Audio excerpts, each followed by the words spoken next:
आज के प्रसंग में श्री भगवान श्री महर्षि शरभंग को दर्शन देकर कुछ दिन सुदीक्षण के पास रहकर महर्षि अगस्त के आश्रम में पहुंचे हैं। उन्होंने पंचवटी जाने की सलाह दी है।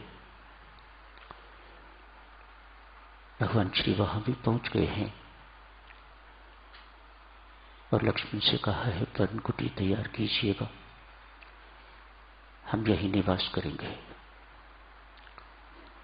इससे पहले जटायु से मिलन हो गया है, उनसे परिचय हो गया है। परसों आपकी सेवा में जो अर्ज की जा रही थी उस चर्चा को आगे जारी रखते हैं। राजा दशरथ की मृत्यु हो गई, उनका शरीर जलाने को तैयार है। मां कुशल्या ने निर्णय लिया है कि पति के शरीर के साथ ही वे भी जल जाएंगे। सती होने का निर्णय ले लिया है। भरत जी महाराज को पता चलता है कि बड़ी मां ने इस प्रकार का निर्णय ले लिया है। मातेश्वरी कुशल्या के पास पहुंचते हैं, प्रणाम किया, पांव पकड़े। मां, तेरा पापी पुत्र तेरे से प्रार्थना करता है, ये पापी भरत तेरे से प्रार्थना करता है, तेरे पांव पर अपना मस्तक रख के गिड़गिड़ा के याचना करता है, भीख मांगता है। सती होने का निर्णय बदल दे, तो सती ना हो। यदि सती होना चाहती है तो मुझे और शत्रुघ्न को गोद में बिठा के सती होना, हम दोनों भी साथ ही मर जाएंगे।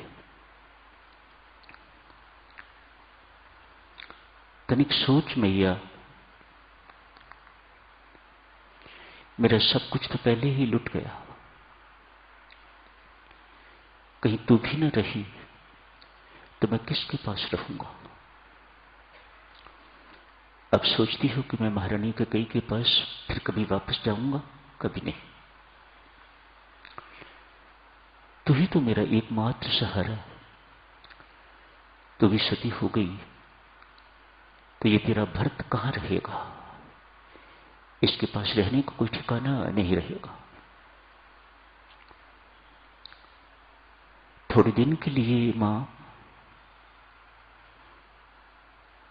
मेरी बात मान, थोड़े दिनों के अंदर ही मैं आपको राम जी के दर्शन करवाऊंगा।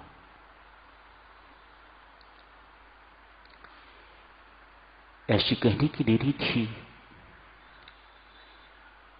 मां कुशल्या ने अपना निर्णय तुरंत बदल दिया। तुलसी कहते हैं भरत को जिंदा रखने के लिए एवं प्रभु राम के दर्शनों की आस से सती होने के निर्णय को बदल दिया। राजा दशरथ का शव जलाया गया है। शव यात्रा जब निकली, ये सब कुछ सब लोगों को पता है क्या हो रहा है, कुछ भी छिपा हुआ नहीं है। शव यात्रा के पीछे सब गाते जाते हैं, अब बोलो सीताराम सीताराम राम राम राम राम, अब बोलो सीताराम राम राम राम राम। इसी ध्वनि, इसी गूंज के साथ ही राजा दशरथ के शव को जलाया गया है। भरत और शत्रुघ्न दोनों भाई पिता के शरीर को जलाने के बाद सीधे मां कुशल्या के महल में गए। जाके कहते हैं, मां रो रहे हैं, बिलख रहे हैं दोनों भाई। मां पूर्णतया अनाथ हो गए। सिर पर पिताश्री का छाया नहीं रहा, साया सिर से उठ गया। पिताश्री जैसा भाई जिसको इस वक्त हमें सहारा देना चाहिए था, वे भी पास नहीं। वह भी जंगल में बस रहा है। मां हम पूरी तरह अनाथ हो गए। भरत शत्रुघ्न दोनों बिलख रहे हैं। मां ने दोनों को अपनी गोद में बिठाया है, अपनी छाती से लगाया है। मां की छाती भी ठंडी हुई और दोनों पुत्रों को भी शांत किया।